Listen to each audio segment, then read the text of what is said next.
What's up, everyone? It's the Interview Queen Alicia Toot here, and be sure to watch True Heel Heat.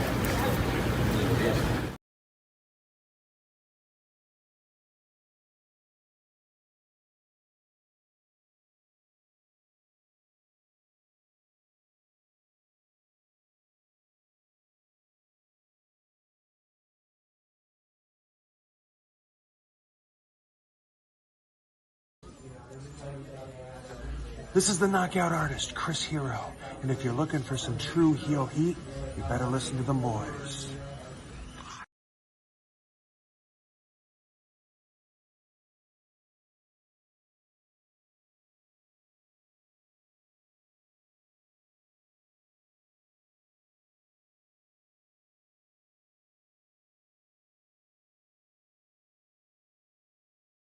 Rob Van Dam, listen to True Heel Heat. Pow!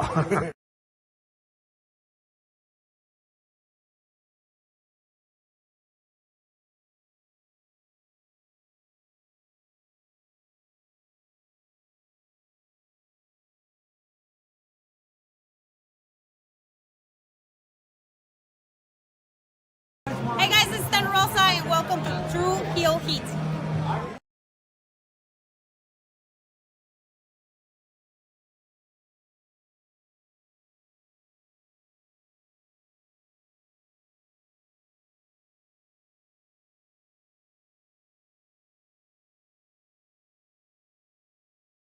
Welcome to True Heel Heat, the place where we use insider terms because we think we know what the fuck we're talking about, even though we don't. My name's Maxwell Jacob Friedman, and I'm better than you, and you know it.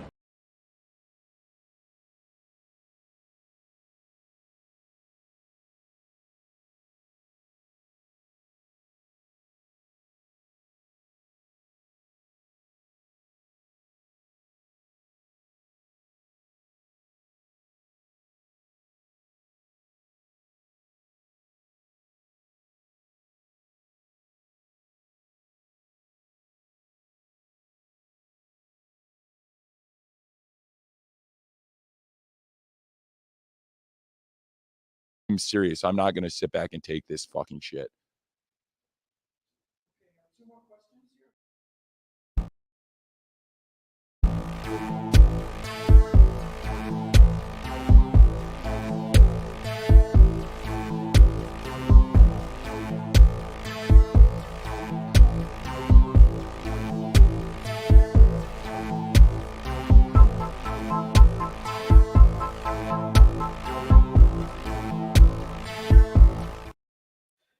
Hello.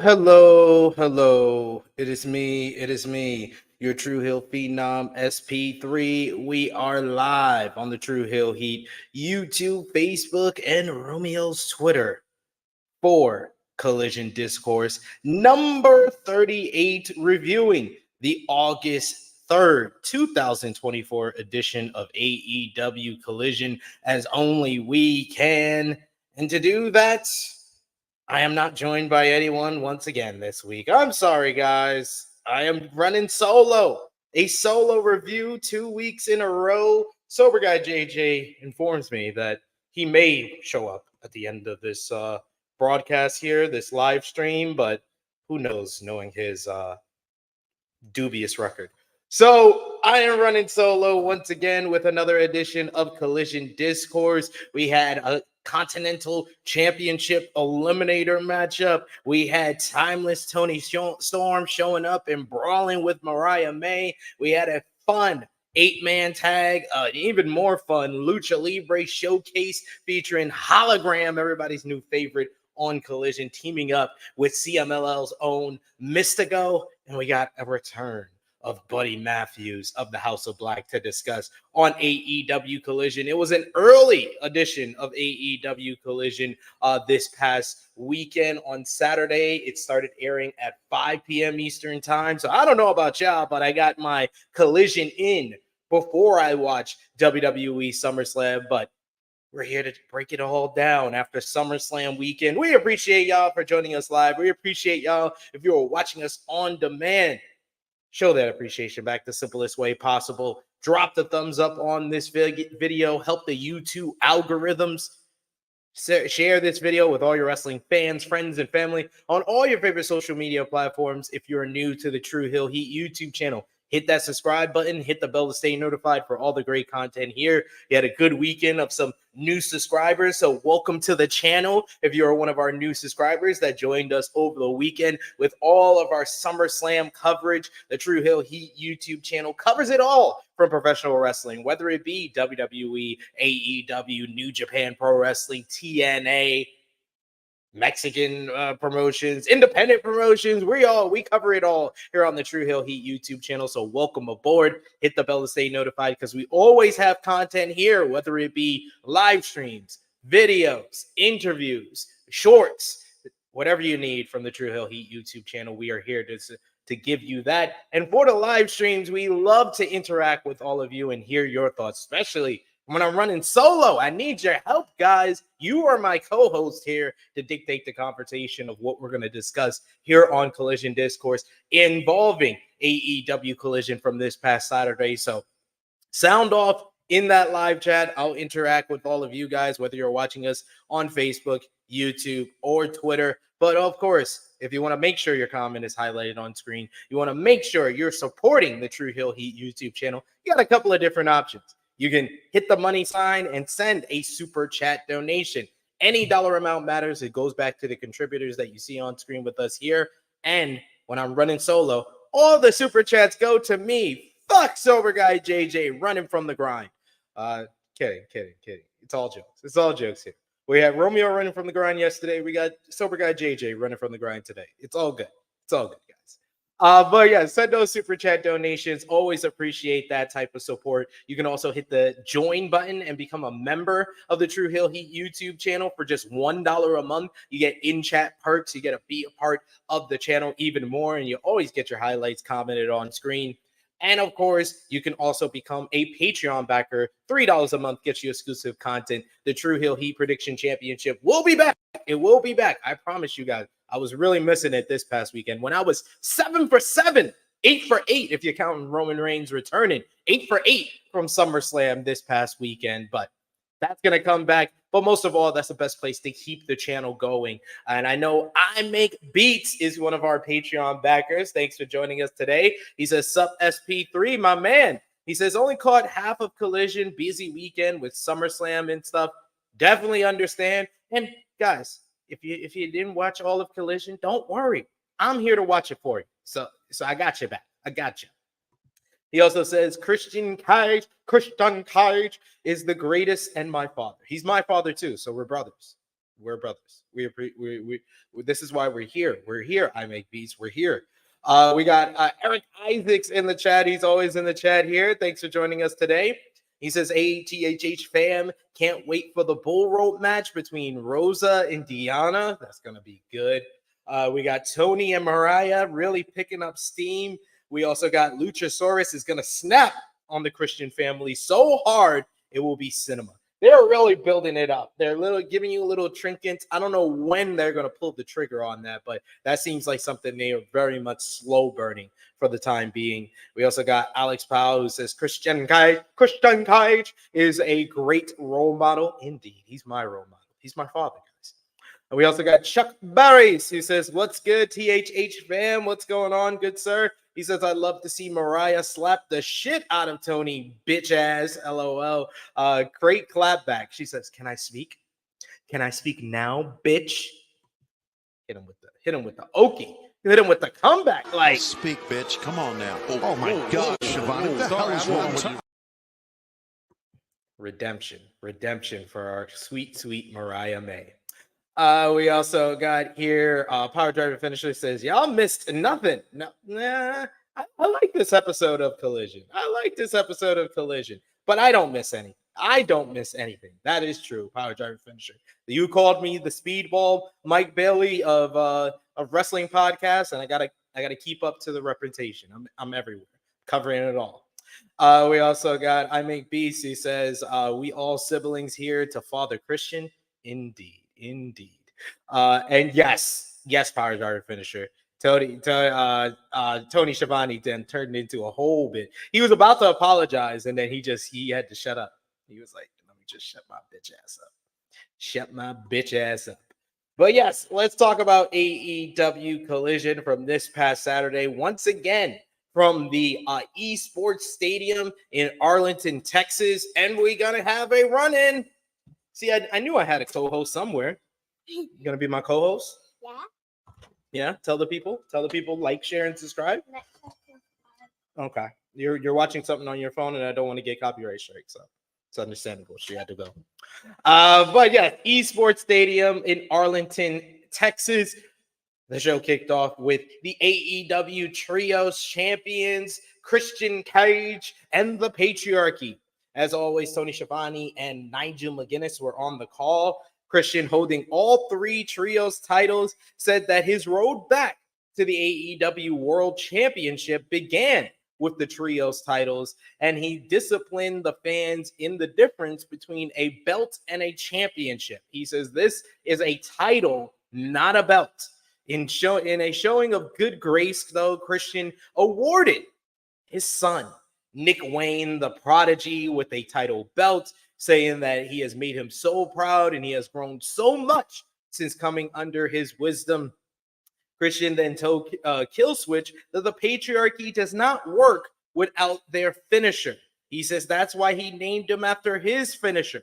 He gave him a hug, and to show him how much he meant to him, he gave him that sweet, sweet hug. It was like all the love and adoration that Killswitch can ever ask for. Killswitch had his hands out, ready to receive his Trios Championship belt, or championship title, excuse me. With that said, Killswitch didn't give birth to a prodigy, so the other title went to Mother Wayne. Killswitch was obviously pissed when this happened. He had his hands all out. He was looking at his hands like, I just wasted my time having my hands out, thinking that this nigga was going to award me, but he didn't even do it. Killswitch then grabbed the arm of Christian, and it looked like Christian was going to be in trouble, but the music of the House of Black hit. Out came Malachi Black and Brody King. Christian started roasting the House of Black. He said Brody King was Jelly Roll. Quick reminder that SummerSlam had Jelly Roll at that time. And he reminded them that Buddy Matthews was on the shelf because of the Patriarchy. Cage ran down the 2 of them, and they said you're no longer a trio. And Malachi Black responded, "Are we?" The lights went out, and when they came back on, Buddy Matthews was back in with the House of Black, with Brody King and Malachi Black, as the Patriarchy went to bail out of the ring with the House of Black. Finally, a trio once again. Christian tried to bail up the entranceway with the rest of the Patriarchy, but then the music of the Bang Bang Gang hit. Out came Juice Robinson, Colton, and Austin Gunn. It looked like the Patriarchy had a dead end. You get Cage, Killswitch, and Mother Wayne bail through the crowd. Nick Wayne tried to go the opposite way, but he got interrupted by Kip Sabian, who dumped him over the railing. The House of Black, then we had Bang Bang Gang basically throw Nick Wayne into the wolves, and the House of Black just basically beat the hell out of Nick Wayne, hitting the triple team in the corner on the prodigy.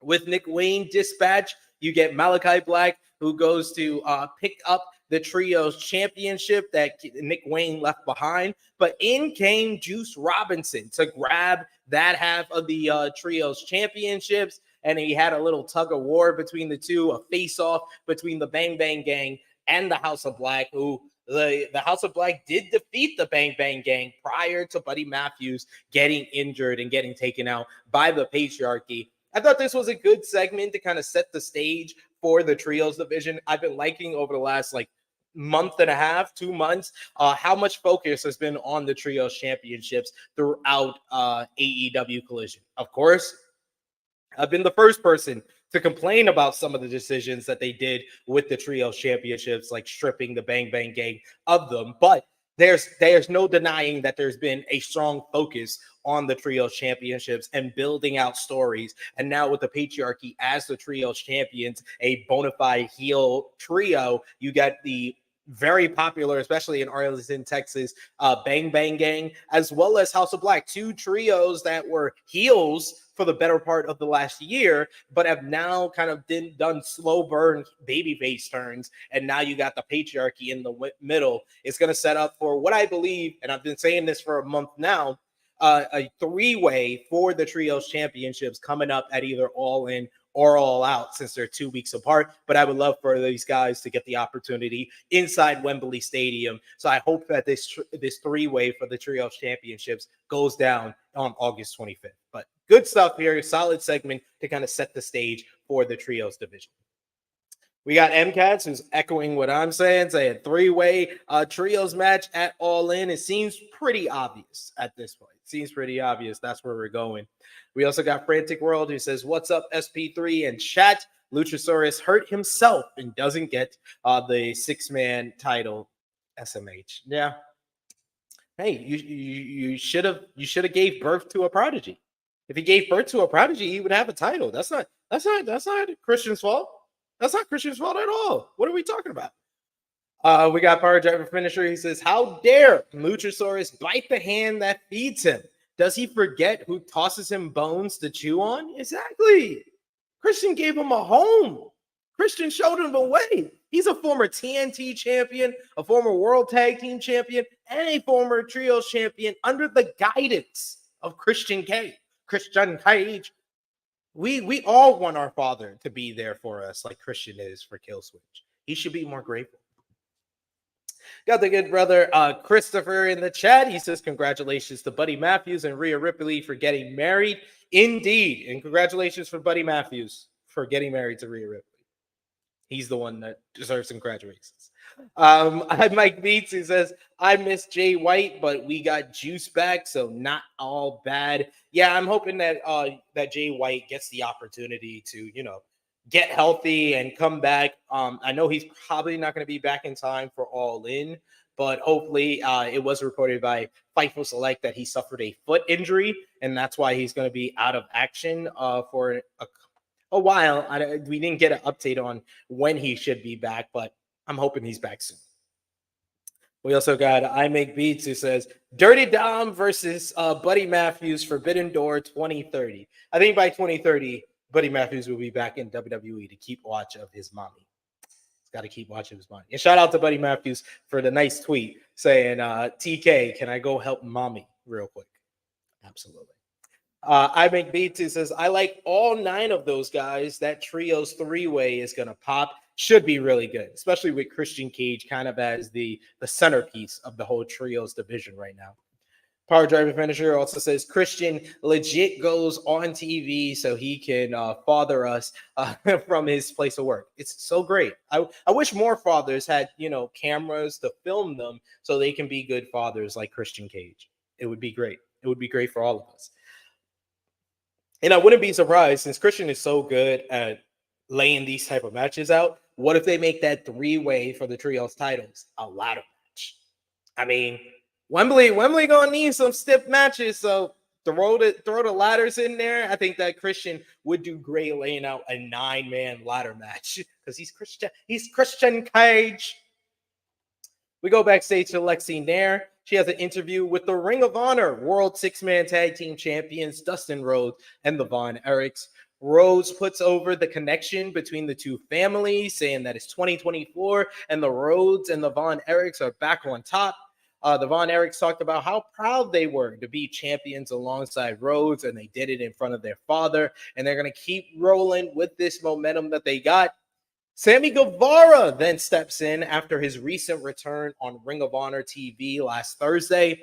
Sammy spoke about how he wanted to earn their trust going forward. He says all 4 of them are proud Texans, and Sammy wants to team with Dustin Rhodes and the Von Erichs and be a unit with them and prove himself and gain their trust. So Dustin actually thinks that he sees something in Sammy that he can trust, so he shakes hands with Guevara. We shall see how long that's going to last. What do you guys think about Sammy Guevara being in Ring of Honor? We talked about it briefly on the True Hill Heat flagship podcast. Last Thursday's Ring of Honor, I know a lot of people watch it, but It was the first time in a while, probably since the Universal Studios days in early 2023, that we got a cohesive, episodic ROH show. We had matches. It was kind of like the wrestling buffet that was Death Before Dishonor, where you had a Techers matchup with Wheeler Yuta versus Anthony Henry. You had a Lucha Libre-based matchup, high-flying matchup with AR Fox versus Beast Mortos. You had more of like a TV title, world title building with Brian Cage versus Rocky Romero. You had a 6-man tag team title match with Rose and the Von Erichs versus Iron Savages and Jack Jameson. You got a new character in Beef. There was a lot of world building, and I do like the fact that it seems that there's more of a connective tissue between Collision and Ring of Honor. You don't need a lot of Ring of Honor participation and world building on AEW Dynamite. That's your flagship. That's where your main storyline should be going on. But I think Collision gives you the creative freedom, since it's all being filmed in Arlington, Texas, to have that connective tissue. So I like the follow-up from Sammy's return on ROH to here. I know not a lot of people like the ROH integrations on AEW television, but I think it is a little bit more acceptable on Collision than it is not. What do you guys think? Let me know in the live chat or in the comments down below if you're watching on demand. We got M Cats who says ladder war. You see the vibes. You get it. You get it, sir. He also says, M Cats, Sammy out of the vortex. Thank God.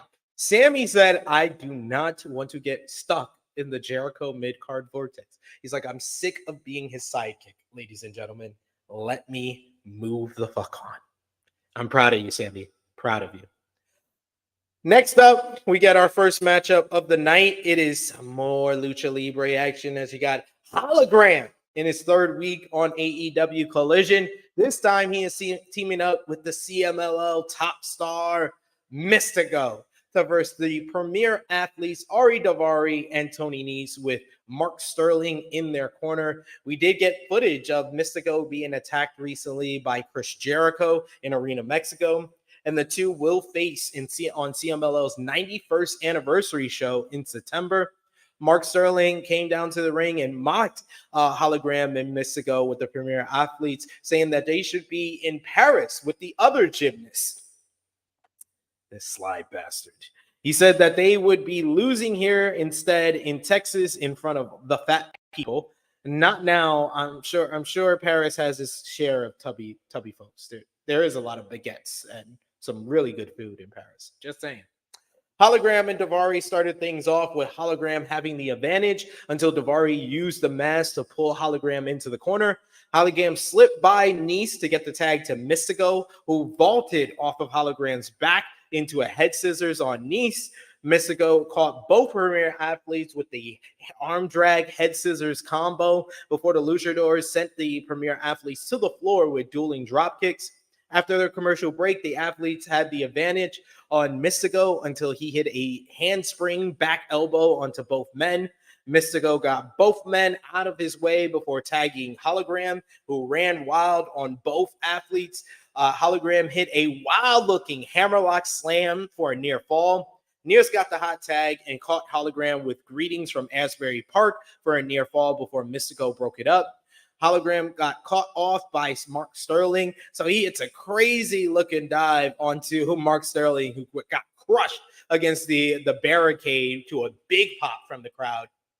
Mystico got back in the midst. He vaulted off the Hologram again to hit a tornillo on both athletes. Hologram followed up with a rope walk senton, and his leg almost hit the guardrail. I got really scared because we've seen something similar like that with Eddie Kingston just back in May. That's why Eddie Kingston is out of action. But Hologram just so smooth with this high flying. He gets so much height. And that's what made the finish of this match so exciting, because after the rope walk, senton dive to the floor, Hologram goes up top, hits a beautiful looking 450 splash to pick up the win for him and Mystico here. Hologram is 3-0 on AEW Collision, picking up a win with Mystico here. And it says a lot that CMLL would kind of put Mystico with that, or give Tony Khan the okay to team him and Mystico. Mystico is like the only CMLL talent that gets victories in AEW. So good to see. And I know Aramis does have a connection, did have history in AAA, but it says a lot about the relationship between AEW and CMLL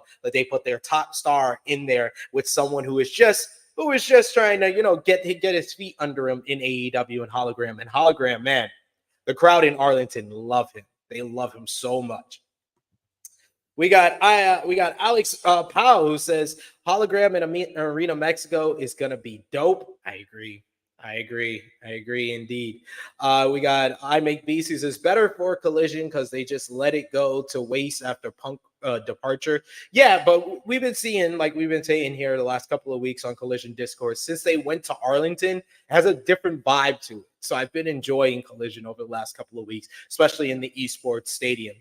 Frantic World says it's way better to have Collision and ROH in one place where everyone can talk to Tony about the booking. Hey, and he can have meetings with Shane McMahon in Arlington at the airport.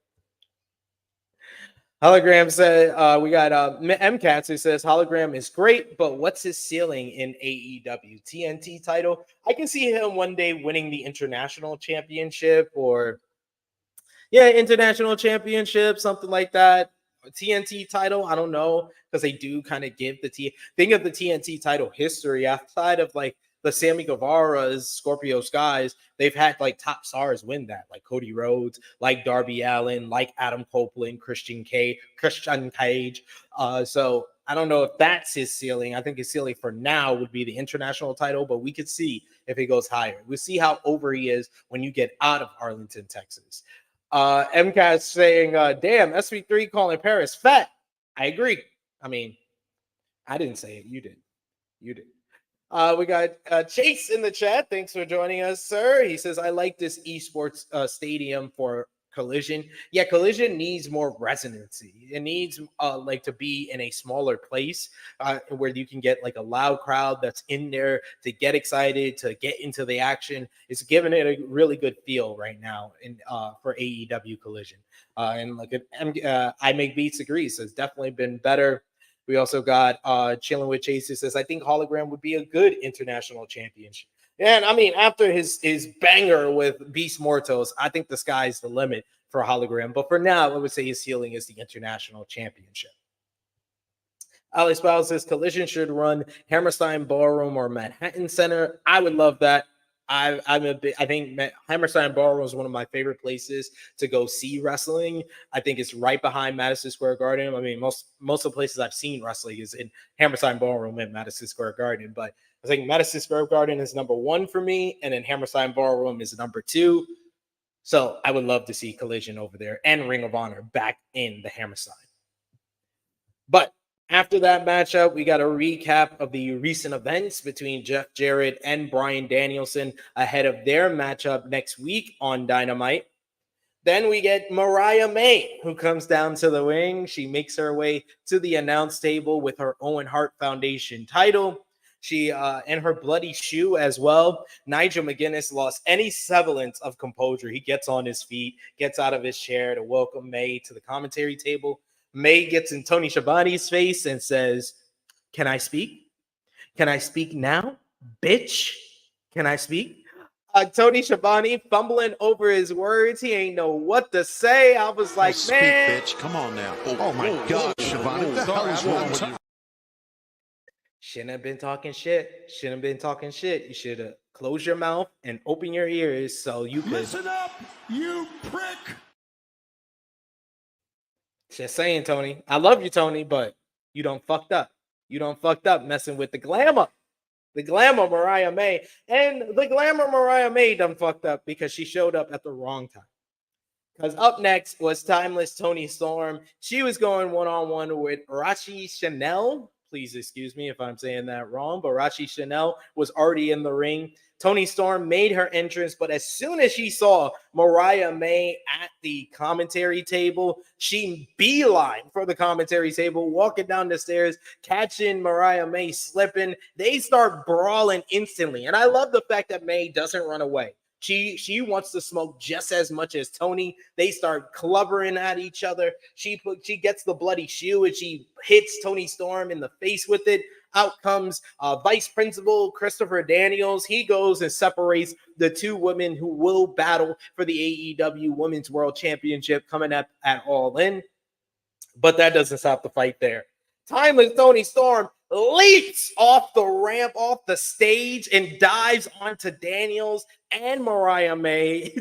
Toni Storm is just so unhinged since the betrayal of Mariah May. This leads to security coming out and breaking up the two women here before Rachi Chanel comes from behind to basically attack Timeless Toni Storm, jumping her in the entranceway. She brings her into the ring where Storm quickly takes control of things. She hits a nice little German suplex. She hits the hip attack and then instantly looks at Mariah May before she hits the Storm Zero for the 1-2-3. Timeless Toni Storm picking up the victory here. This was a quick matchup going just under like 2 minutes, but this was great use of time. Everyone's actions made sense. You had May giving Shivani grief for his comments a few weeks ago. This allows Storm to get the jump on her. Meanwhile, the local talent got a chance to jump on Timeless Toni Storm before Storm handily put her away instantly. This was just great use of time. I absolutely love this segment,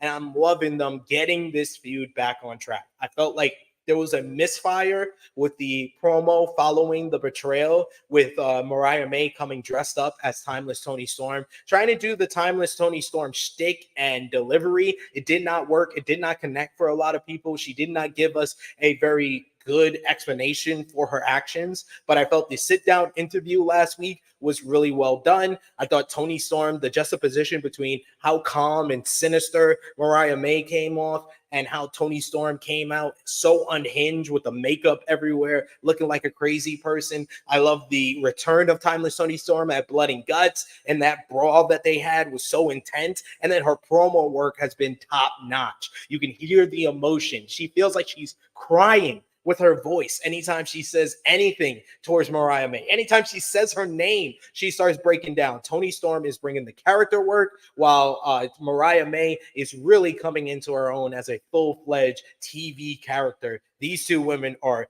riding high. They're picking up steam, like Eric Isaacs said earlier. Rache Chanel. Excuse me. She wasn't on. They didn't say her name enough times for me to get it, but I appreciate you, MCAS, for correcting me.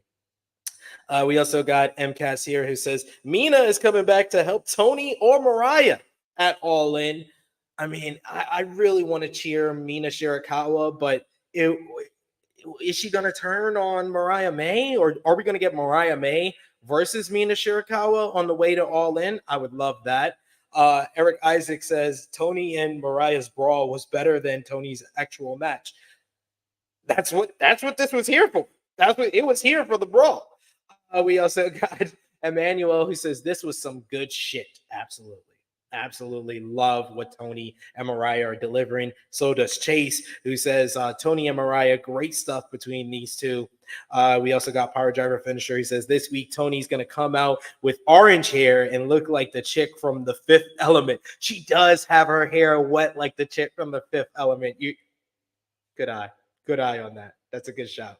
But yeah, it seems like all of you are like me. We're enjoying what they're doing with Timeless Toni Storm and Mariah May. I would say as of right now, even though Bryan Danielson and Swerve had that fantastic segment on Dynamite, I think the best feud right now going into All In is Timeless Toni Storm and Mariah May. Even with the misfire following the betrayal, they have totally kind of washed that away the last couple of weeks. So thumbs up there. We get a video package with Kyle Fletcher speaking about his friendship with Will Ospreay, talking about how Ospreay saw something in him when no one else did. We see pictures from their past and their friendship, and he talks about that before his matchup with MJF on Dynamite this coming week. We also get footage of MJF defending the American Championship against Templaro over on Arena Mexico for CMLL's event this past Friday. I'm going to go out my way to watch that. Shout outs to Scott E. Wrestling, who usually gives me the connects on watching CMLL, so I got to watch that match. and Pac and Rocky Romero teaming up. I got to watch that match as well. So some good stuff over in CMLL going on. And we get a little bit of that here with the recap of MJF successfully defending his American Championship over in Amina, Mexico. And it leads nicely into our next matchup, which is Kyle Fletcher going one-on-one with Brian Cage. This was set up on Rampage. Don Callis comes out on commentary to watch his charge going up against Brian Cage. Fletcher quickly sends Cage to the floor after making fun of him. He gets a big dive to the floor. Then Cage sends Fletcher into the apron and into the steps, but Fletcher reverses a suplex on the ramp. In a page out of the Great Muda's book, he runs down the ramp and then hits a big cannonball dive to a charging Cage. This was fired up. A babyface Kyle Fletcher, which I think it's just better. Babyface Kyle Fletcher is just better. Like him and Mark Davis were picking up a lot of steam as a babyface Aussie Open before Mark Davis went out. I think that the heel work is not all there. I mean, you're going to have people like Jimmy McElroy who hates Kyle Fletcher, but I think that we're seeing the best of Kyle Fletcher when he can work as a babyface because he has very exciting moves. He's very much he's got that nice kind of like smoothness and crispness in his work. Fletcher took the mic at, Cage comes back. He uses his power. At one point, Cage does this scary looking tour of the islands off the second rope and nearly drops Fletcher on his freaking head. Cage, you got to stop doing it. This is like the second time in a week I've seen you botch that move. Just stop doing it completely. That gets a near fall for him. Both men start trading strikes until Fletcher is able to hit a couple of super kicks, and then he follows up with the hammerlock tombstone and gets the 1-2-3, a surprise finish here to finish off a solid matchup, a solid showing for Kyle Fletcher ahead of his matchup against MJF on Dynamite. Speaking of which, Fletcher gets on the mic after the matchup, and he sends a warning to MJF that if he dropped him on his head like he did to Cage, he may not even make it to Wembley Stadium. So he says, let's up the ante here. If MJF was the American hero he believes himself to be, he would put the American Championship on the line this Wednesday on Dynamite. But MJF appears on the Contron, making fun of Kyle Fletcher's accent, saying, Kyle Fletcher. It was a typical foreigner coming to take from hardworking Americans. He said that he didn't become famous by riding Will Ospreay's coattails like he did. He did it by beating Ospreay without even breaking a sweat. Easy dub.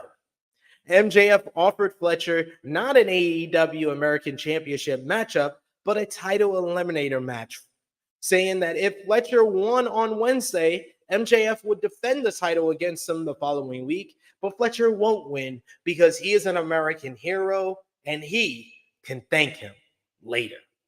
So it will be Kyle Fletcher going one-on-one with MJF in an AEW American Championship Eliminator matchup coming up on Wednesday. Surely going to open the show because that's what MJF always does. If you've been watching and paying attention to Dynamite, he's going to open the show either with a promo or with a match. Thankfully, it's going to probably be a good matchup. Kyle Fletcher is always good in the ring. I'm hoping it could be an even great matchup because I think that it's going to get enough time. MJF is kind of making a point to put on some good performances since he's come back from injury. So I expect this one to be really good. We got Alex Powell who says, can I see MJF Tombstone Fletcher, which leads to Ospreay jumping MJF on the Rev Pro show? Hey, I already said on the True Hill Heat flagship podcast, if you weren't here on Saturday, Alex Powell, I'm going to be live and in the UK. I'm going to be live at your call for MJF versus Michael Oku for the AEW American Championship next Sunday. So I'll keep y'all posted. Follow us on the Twitter machine at True Hill Heat, where I will be posting any updates, maybe even some live videos from that show in your call. So stay tuned for that. We also got in the chat a super chat donation. Thank you so much, Chuck Berries, for the support. And we'll give you I'm serious. I'm not going to sit back and take this fucking shit.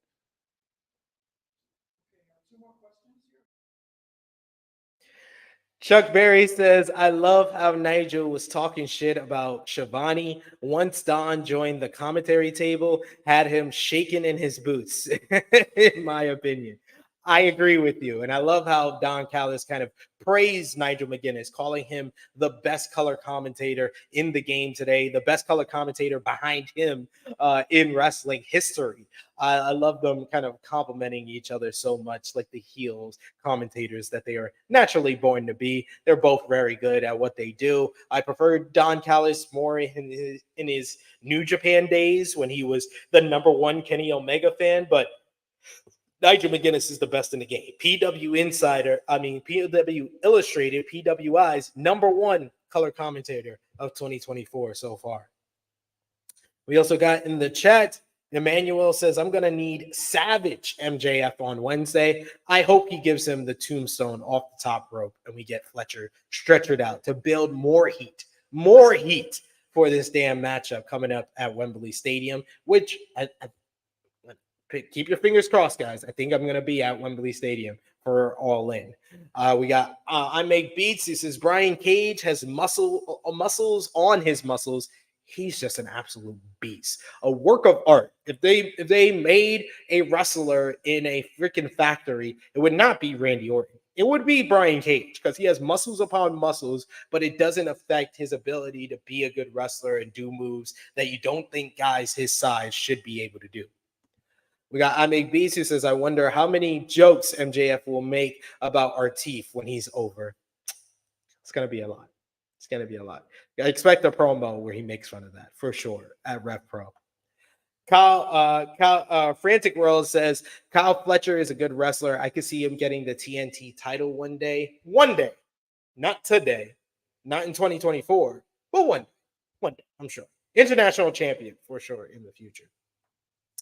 Next up, we had one of my favorite parts of the show. Outside of Toni Storm and Mariah May, my other favorite part of the show was this video that they played with Bryan Danielson getting ready for All In. We see him training with Wheeler Yuta, and Bryan talks about training at 100%, where 101% is not possible. Wheeler Yuta was training with them and said that people had forgotten how dangerous Bryan was. Yuta said that Swerve Strickland was just putting his title on the line while Danielson was putting his life on the line. He talks about how he told Wheeler Yuta to attack the neck, attack the neck, attack the neck. He needs to get ready for Wembley Stadium. Danielson warned Strickland that this was the biggest match of his life and that he was training like it. This was so good. Great lines by Bryan and Yuta talking about the significance of this matchup. The fact that Bryan put his career on his line is his livelihood. It is his life. Professional wrestling is Bryan Danielson's life. So I love Wheeler Yuta saying that Swerve just putting his title on the line. Bryan is putting his life on the line. They have really kind of revved up my anticipation for the main event of All In between Dynamite and this segment here. They're doing a great job, and I hope it continues on this path here. Then following into that, we get his opponent coming up on Wednesday, Jeff Jarrett. He's with Team TNA. Jay Lethal said that if it wasn't for Hangman Adam Page, Jarrett would have an AEW world title shot in his back pocket because he would have won Royal Rampage. Sanjay Dutt says if it wasn't for Page, Jarrett would have won the Owen Hart Foundation tournament. Karen Jarrett said that those two needed to do something about Page before Jeff told everyone to calm down, calm down. Jeff said that neither he nor Page got what they wanted before moving on to Bryan Danielson. Jarrett said that Danielson needed to be ready for Swerve Strickland, who was the most dangerous man in wrestling. Jarrett offered Danielson this to take their match back to his roots in Memphis, Tennessee, where they did hardcore wrestling before it was called hardcore wrestling. He wanted their match to be anything goes, no disqualification, no count out, no time limit, and he promised to introduce Danielson to the last outlaw, and the match was made official, and it would not only be officially an anything goes matchup, it's also going to have special guest, the other dragon, Ricky the Dragon Steamboat, making his return to AEW since he'll be in Winston-Salem, North Carolina. You got Ricky the Dragon Steamboat's going to be on hand for Bryan Danielson versus Jeff Jarrett. Anything goes. I talked about it with Jimmy on AE Ramble this week. I did not think in 2024 we would be seeing Bryan Danielson versus Jeff Jarrett, but it's crazy how much Jeff Jarrett has changed in the last 6 weeks since the Owen Hart tournament begun. He's become this babyface veteran voice of reason, and I've been loving it. He comes off very believable in the role. He is terrific in this role. Like, he's a lifetime heel who's finally done something honorable and wants to see it through. It's such a interesting turn for him as a character, and such a juxtaposition from the character that we've been seeing in AEW since he came into the promotion back in 2022. I've been loving it. And honestly, Jeff Jarrett would be a much better authority figure than Vice Principal Christopher Daniels. I think that's the next step, the next evolution of his character is to make him some type of an authority figure in AEW.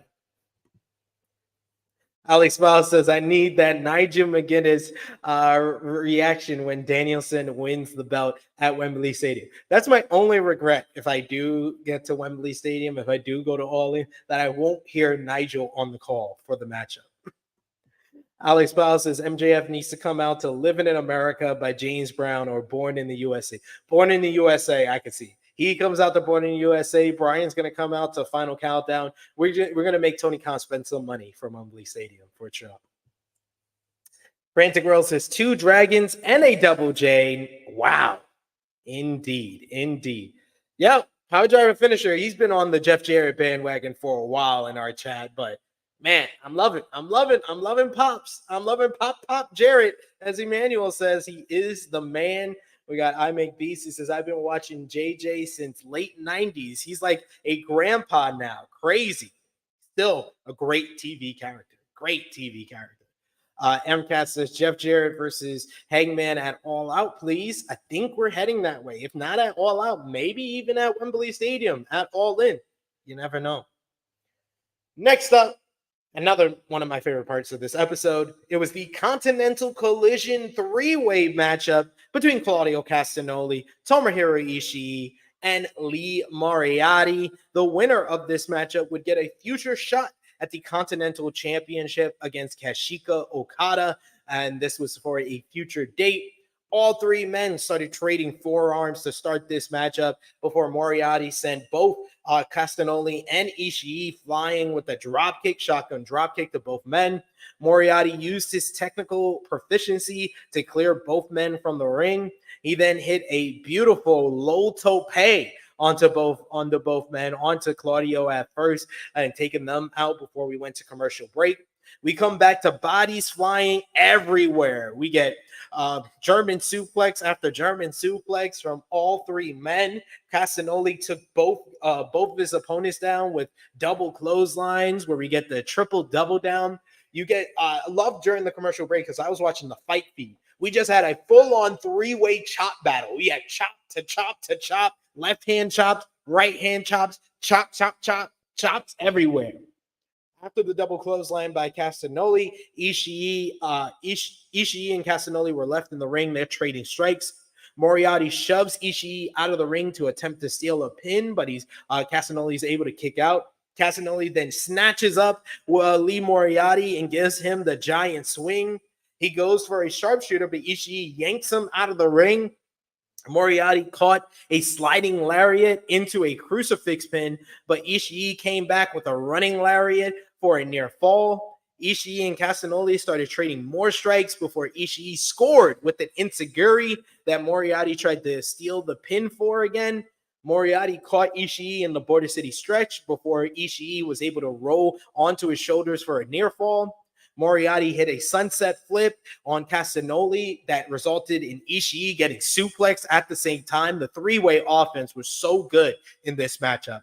Castagnoli yanked Moriarty up into the neutralizer, then yanked Ishii out of the ring. He hit a diving uppercut on Moriarty and got the 1-2-3 to pick up the win here. And this match was really, really good. Arguably the match of the night on this show.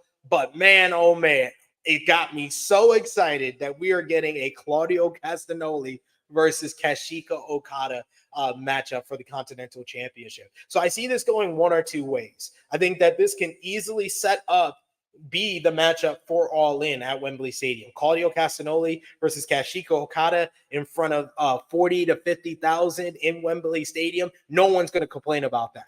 But I did hear from people in the chat on when we talked about it on the Flagship podcast or somewhere else or on Twitter. Yeah, I think it was on Twitter, that Castagnoli may be having a matchup in CMLL that weekend, so he may not be a part of All In. So if they did it on TV, say next week's AEW Dynamite or the week after, it sets up the return of Jon Moxley, and we get Moxley versus Okada for the Continental Championship at All In. Give me both of those matchups. Give me both of those matchups in the month of August, injected in my veins, and I can tell Jimmy to shut the fuck up about sleeping on Kazuchika Okada. Okada will deliver 2 bangers in 1 month against the BCC members, but I think that the stronger matchup for Wembley Stadium would be it would be Okada and Mox. To be fair, it would be Okada and Mox for sure. We got Emmanuel who says, when is Pac getting his international title shot? You got to ask Pac that. He hasn't said anything about it. I think that Pac should get involved, get a shot at the American Championship before All In, and then we can set himself for something else at All In if possible, or we could see him defend his international title shot at All In against a debuting Ricochet. Give me Ricochet and Pac at Wembley Stadium. And none of y'all gonna complain. Believe that. We got Frantic Road who says Okada versus Mox. Yes, please. That's the one big matchup that Jon Moxley still hasn't had with a New Japan, a former New Japan talent. That's the one match that we need to see. We also got I Make Beats who says it's because Pac is always hanging out in the boiler room by himself. He's very bitter. He's a very bitter man. He's the bastard. Emmanuel says, give me Ricochet versus Pac. I need it. Indeed. We all need it in our lives. I'm just trying to give us what we all need in life. That's why I'm here. Next up, we go backstage to Top Flight with Lexi Nair interviewing them, and they introduce to their new flight attendant, Layla Gray. Gray says that with her help, Top Flight was headed straight to the top. Before she can continue, though, in comes the MXM collection. They interrupt them to figure out that TSA stood for their style ass. They argued with Top Flight, saying that their style is so panache. What is that little tie for? Is that a tie for ants? MXM is hilarious. And MXM versus Top Flight, I am here for it. We got another run-in. Say, send super chat. No, you can say it. You got something in your mouth? Send super chat. You was eating something? I appreciate you. Did you just spit something out? I think she just spit something out. But she said send super chat, so don't let my child down. Don't let my child down, folks. MXM versus Top Flight should be a lot of fun. I'm here for it. It would be a nice little collision matchup, either next week or the week after. The road to All In. There needs to be some fun matchups on the card. We're not going to get that on the pay-per-view. We can get that on the episode of Collision, for sure. Or we could build it out a little bit longer because both teams are also on Ring of Honor. Maybe we can get it on Ring of Honor TV. I wouldn't mind that. I review that show as well. So go over to Fightful main channel where I do that with Kate every Thursday following the show. But next up, we get Thunder Rosa going one-on-one with Taya Valkyrie, who is with Johnny TV in her corner. Johnny got involved himself early in the matchup to give Valkyrie the advantage. She took control, but Thunder Rosa was able to come back with double knees in the corner. She hits a sliding lariat that sent Valkyrie to the floor. After a commercial break, though, Rosa came back strong, following through a Road to Valhalla attempt into a double foot stomp. Johnny yanked Valkyrie out of the ring and then got in Rosa's way to allow Valkyrie to hit a spear. Rosa caught Johnny with a baseball slide, taking him out of action. She then slid through as Taya was going for her curb stomp finisher. She slid through and applied her new submission finisher, the modified Cobra Clutch, and got the submission victory. Thunder Rosa winning 2 in a row after her loss to Deonna Purrazzo in the lumberjack match. Rosa immediately gets on the mic and she calls out Deonna Purrazzo, who congratulated her on her little winning streak. She says it's almost as impressive as the winning streak that she has as well against Thunder Rosa, where she has beaten her 3 times in a row. Rosa says that she wants to end this because Deonna hasn't really beaten her yet. So she wants to end it next week right here on Collision in a Texas bull rope match. So we've had no DQ. We've had a lumberjack match. And now we get a Texas bull rope matchup. Hopefully, that's that. I mean, honestly, I'm at the point where I'm just like, this feud has gone on long enough. I don't know if they're trying to even the score, whether they should just call it a best of 7. They've already faced 4 times. They're going on a 5th. I don't think even if Thunder Rosa wins the Texas bull rope, hopefully it delivers in a big way. But I don't see this being over even after the Texas bull rope matchup because y'all fooled me once, shame on me. Fool me twice, you won't fool me again. And we got another run in. You just repeating what I'm saying? Yeah. Yum yum.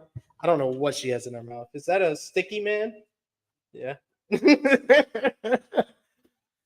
Gotta love the Harlem run-ins. I needed a co-host for the show, so can't pay for a better one than your daughter. That's what life all about. That's what life all about. Yes. We got Frantic Road who says Layla Gray looks good with Top Flight. I agree. I'm liking them a lot. We also got here MCats who says I need at least 10,000 matches. I guess for All In. Nah, can't do that. Didn't do that, Slim. Emmanuel says, I've been enjoying Deonna and Thunder Rosa's feud. I'm enjoying it too. They don't have bad matches together, but I feel like it still has peaked at the no DQ matchup. So I'm hoping that we can reach that same level with the Texas Bull Rope matchup, especially if it's not going to be over after the Texas Bull Rope matchup, which I kind of fear. I kind of fear that is the case. Power Driver Finisher says, Layla Gray looked fine, but I know she can look finer if she switched it up a bit, but that's just me. We also got Eric Isaac who says the Chris Willow, Toni Mariah, and Britt Monet feuds will be over, and the Rosa Deonna feud will still be going.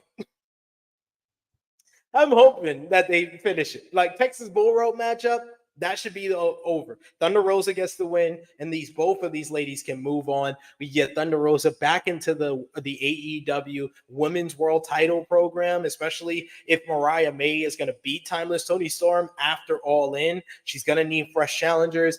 Thunder Rosa still has the story that she never lost the AEW Women's World Championship. She got her opportunity at Dynasty, but she could still be in line for another shot, especially with the win over Deonna Purrazzo in a Texas Bull Rope matchup. We got Frantic World says, I can't wait for Thunder Rosa versus Deonna Purrazzo in a Texas Bull Rope match. I can't wait either, and I can't wait to talk about it with all of you next week on Collision Discourse as well. Because finally, we got our main event of the show. It was 8-man tag team action. You had Darby Allin, FTR, and Mark Briscoe going up against the Beast Mortos and the Undisputed Kingdoms, Matt Taven, Mike Bennett, and Roderick Strong. This was your prototypical party matchup. You know AEW loves the multi-man party matchup. Hardwood and Strong started things off with some hard grappling before the Technicos came in, made some quick tags to keep the control of him. Strong booted Hardwood before getting Bennett in for a tag. Bennett and Hardwood started trading hard chops with one another before Mark Briscoe made the tag in. Love the interaction. Love how the babyface were teaming up together. Reminded me about Mark Briscoe and FTR teaming up with one another back at Final Battle in that great matchup against the BCC. Allin and Taven tagged in. Allin scoring a couple of flash pins before Taven ran to tag Mortos. Mortos completely almost killed Darby. He launches him into the air, and Darby lands straight onto his head and shoulders. I was like, God damn, this is just the match just started. What are we doing? Wheeler got caught in the wrong corner before Strong hit an Olympic slam to gain control for the heels once again. Cash Wheeler fought for the tag before Bennett ripped Allin off of the apron with a side Russian leg sweep to the floor. We get Briscoe getting into Mortos' face. He got up on the apron. He made the hot tag, running wild on the heels. The match broke down. Pure 6 brawl at this point. You get Briscoe hitting Taven with a Death Valley driver. You get FTR hitting the redneck boogie before Briscoe followed up with the froggy bow. But Taven's partners was able to break that up. We get the match breaking down once again with Mortos hitting a tornillo onto Briscoe. We get Mortos hitting a tumbleweed on Hardwood. Mortos was just flying all over the place in this one. The babyface gained the advantage, and we get a whole bunch of big moves. You get Allin with the code red on Strong for a near fall. Strong tags into Matt Taven, and Matt Taven is basically taken out. We get the big finishing sequence, which was this 4-way offense from the babyface as Hardwood makes the hot tag, makes the blind tag. He hits the powerplex with Cash Wheeler hitting the splash part of it. Then Mark Briscoe follows up with the froggy bow, and Darby Allin finishes him off with the coffin drop to give the babyface the win. A super fun matchup here. All 4 guys, all 8 guys just really delivered a fun matchup that had the crowd on the edge of their seat. Action-packed stuff in this one. A great way to close out this episode of Collision, or so we thought. After the matchup, Dax gets on the mic. He talks about being the heart and soul of AEW and how these 4 men define what AEW is. But out comes the Acclaim. Max Caster asks, where was FTR when the Acclaim was in blood and guts with their tag team partners on this night? Caster says that Hardwood's body couldn't hold up, while Wheeler wasn't good enough to get on TV without his partner. After Max Caster wastes our time, Anthony Bowens brings the goods on the mic, as per usual for the Acclaim. He says the Acclaim fought to give FTR the right to complain about their legacies, which they don't care about. They only care about building their own. Bowens told FTR that they didn't get to cut the line to the EVPs and the AEW World Tag Team titles. And he reminded them that the scoreboard currently reads the Acclaim 1 and FTR 0. Bowens then told Dax and Cash that it was time to nut up or shut up, and then shoved the microphone into Dax's chest. This led to a shoving matchup between both all 4 men. Mark Briscoe tries to get on the mic and settle things to let cooler heads prevail. He says this is exactly what the EVPs wanted, and he asks for a show of unity. FTR, showing some respect to the Acclaim, extended their hands for a handshake, but the Acclaim were pulled away by Daddy Ass, who said, nope, not today. And this leads to the end of this segment and some real animosity between the Acclaim and FTR to close the show here. But the closing segment was really effective in setting the stage for another 3-way match. Yes, we're going to get 2 3-ways at All In. A 3-way for the Trio Championships that started the night, how they set that up. And now we're getting a 3-way for the AEW World Tag Team Championships, because it looks like we're getting FTR, the Acclaim, and the Young Bucks for the tag team titles, which I think will be a great matchup. My only problem with it is that it seems that the Acclaim will probably win. I don't know if I can handle Max Caster winning that title again. I don't know. I don't think he deserves it. Anthony Bowens, though, he's been delivering the goods. He's so good as the talker of the team, where he was kind of the worker before, and now he's the talker for both of them. He's the best worker in the team. What are you doing, Max Caster? Come on, earn your check.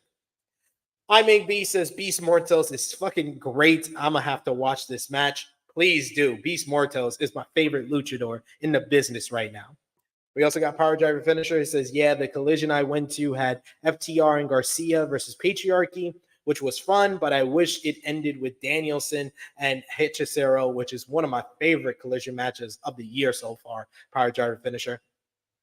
We got another super chat donation here from Chuck Berries. Thank you so much, Chuck Berries. We always appreciate Thank your you. support. Fuck you. Bye. Chuck Berry says, here's to the future women's world champion, Harlem Heat. She's going to be the belt collector, the female belt collector. Going to be looking like Ultimo Dragon up in this piece. She's going to come on True Hill Heat with all her titles. Alex Blau says, I want that Darby versus Takahashi match so much just to see how much they are willing to kill each other. They would kill themselves before they would kill each other, to be fair. Emmanuel says the eventual Briscoe versus Beast Mortos match should be fun. It will be a blast. I'm looking forward to that one as well. We got Eric Isaac says, I see 2 trio title matches at All In. I think you mean 3-way matches. I do too. The trios title with Bang Bang Gang, Patriarchy, and House of Black, and then with the tag team titles with FTR, Acclaimed, and the Young Bucks. We also got I Make Beats who says Bowen should be doing singles bouts. He's too good. He's just the star. He's the star of that team. It's like, why? Why at this point? He brings it in the ring and on the mic, says Alex Powell, 100% agree with you. I Make Beats says, I don't know if they claimed our heels or just pissed. They kind of came off as heels in this segment. They were very like talking down to FDR and getting in their face, very cocky and full of themselves. But that's just Max Caster in general, to be fair. We got I Make Base says this could be the ladder match. I don't think FTR wants to do another ladder match after Dax got hurt in the other one at Dynasty, to be fair. I Make Beats. Alex Powell says the trios matchup should be Stadium Stampede. I can see that. I can see this trios matchup being Stadium Stampede. That's something that I could see FTR excelling in because I thought the Anarchy in the Arena was great at Double or Nothing. We got MCAS who says, so the Young Bucks will literally defend the tag team titles once in 4 months. You lost the remote. You got to tell everybody to send Super Chat for a new remote. Send Super Chat in my box. Okay, you'll find it. You'll find it. We will. But I got to go find the remote for my daughter, so I got to close things out here. When we said, got that MJF energy today. Indeed I do, or Acclaimed did in that promo for sure. But yes, that brings us to a close on another edition of AEW Collision. Thank you so much. You guys were my co-hosts on today. So sound off in the live chat. Final call for super chat donations if you want to show me some love in that way. But also, let me know your match of the night, your MVP, your LVP. Out of 10, what did you give this show? Thumbs up, thumbs down, thumbs in the middle. For me, for the August 3rd, 2024 edition of AEW Collision in 3, 2, 1. Thumbs up from me. Out of 10, I'm going to give this episode a 7.5. Very good episode of Collision. You had the fun matchups with the Hologram and Mystico versus Premier Athletes, with the 3-way Continental Collision matchup, and the main event. Those 3 good matchups on this show, fun matchups that had that crowd in Arlington kind of hyped up throughout the show, and also a good showing from Thunder Rosa picking up a win over Taya Valkyrie as well. So some good action and the great segment with Timeless Toni Storm and Mariah May, the great pre-tape video package with Bryan Danielson, solid matchup with Kyle Fletcher and Brian Cage. So some good stuff throughout this show. So 7.5 out of 10 for me.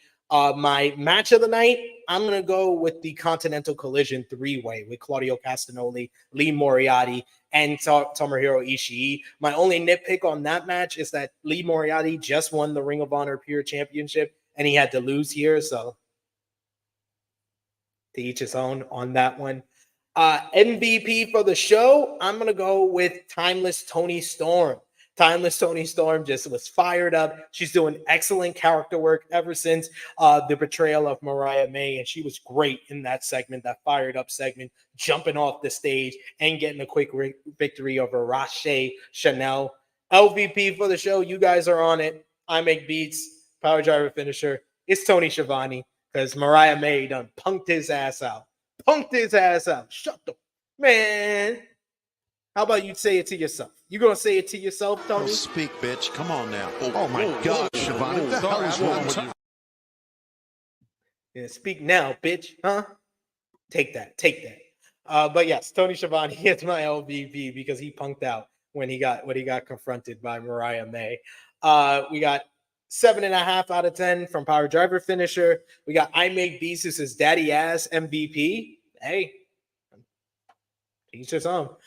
We got a 7.5 as well from Chuck Berries. We got I Make Beats who says thumbs up. So some good stuff all around. Thank you guys for joining me live here. Thank you guys if you're watching us on demand. Remember, show that appreciation back. The simplest way possible is by dropping the thumbs up on the video. It helps the YouTube algorithms for everyone to kind of watch this video and see this content that we do here on the True Hill Heat YouTube channel, where we pretty much are here 7 days a week. I won't be here on Wednesday this week. Maybe I'll do something on True Hill Heat Sports and Entertainment. Me and Chrissy Love got to do a review of Supercell, the show on Netflix, currently in the top 10 over in the UK. Still, after a couple of weeks of being out, we're going to review that over on Sports and Entertainment channel. So might do that on Wednesday. So there won't be any live stream on this channel unless Josh decides he wants to bring back Elite Heat. But of course, I will be here tomorrow, 1:05 p.m. Eastern Time, with Rated Raw review, which is becoming the best Monday night review in the land. Me and Romeo breaking down tonight's Monday Night Raw after SummerSlam. So a lot of noteworthy stuff. What's going to go down with the Judgment Day and everything in between. I'll also be here live 1:05 p.m. Eastern Time on Thursday with AE Ramble, the best AEW Dynamite review in the land with my boy Jimmy Macaram. You can also check out the last edition of AE Ramble 157 Title versus Career, where we broke down last week's AEW Dynamite. Check out our SummerSlam review that is up on the channel with me and the True Draw Josh. We did that yesterday. Check out the True Hill Heat flagship podcast where we talked about the Britt Baker suspension, as well as Shane McMahon meeting with Tony Khan and our final predictions for SummerSlam. And yeah, that's pretty much it for me until tomorrow. So join me live there. Follow me on the Twitter machine until then at True Hill SP3. Follow the gang, Facebook, Twitter, Instagram, TikTok at True Hill Heat. Patreon.com/True Hill Heat, $3 a month, exclusive content, and the best place to support us when we are not live here on the channel. So we appreciate y'all. Yeah, a lot to discuss on Rated Raw tomorrow because the Wyatt 6 in-ring debut tonight. Kofi Kingston returns. Ludwig Kaiser returns. So it's going to be a big one tonight, Monday Night Raw. So check it out live, 8 p.m. Eastern Time. Reminder, it's going to be on Sci-Fi, not the USA Network, due to the Summer Olympics. So check that out as well before you join us tomorrow at 1:05 p.m. Eastern Time. But until then, like, comment, share, subscribe. It is me, your True Hill Phenom SP3. This has been our Collision Discourse number 38 for the August 3rd, 2024 edition of AEW Collision. I am signing off until next time.